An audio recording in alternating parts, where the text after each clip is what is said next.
Last night, we told you Valley leaders were surprised to learn they'd been left out of the search for the next CEO of Lake to River, the Valley's Jobs Ohio network partner. Tonight, in a Watchdog follow-up, we're taking our questions about the process directly to Lake to River. And despite public money and a desire to avoid conflicts of interest, the economic group is defending its decision to conduct the search in secret. After promising answers to local concerns over a lack of transparency, Lake to River instead defended their secretive search for a new CEO.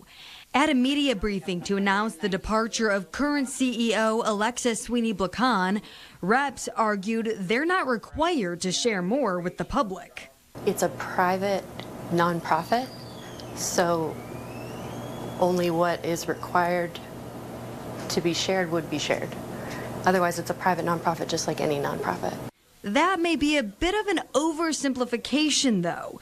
To clarify, Lake to River helps to identify projects and then lobbies for them. Jobs Ohio, while not an official state agency, is funded through liquor profits. That's money that prior to Jobs Ohio's formation was a part of the state budget and was only privatized in order to fund the agency. And we put it all together to execute individual projects for companies coming in to expand, attract, grow, add workforce, look for a site.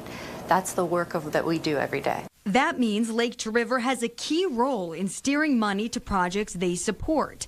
And there's no way to track whether there are any conflicts of interest. Everything we do avoids a conflict of interest. We're held to very high standards of ethical behavior. And anytime there's a conflict of interest, we address it with Jobs Ohio, and they take the project, the company and the project from there.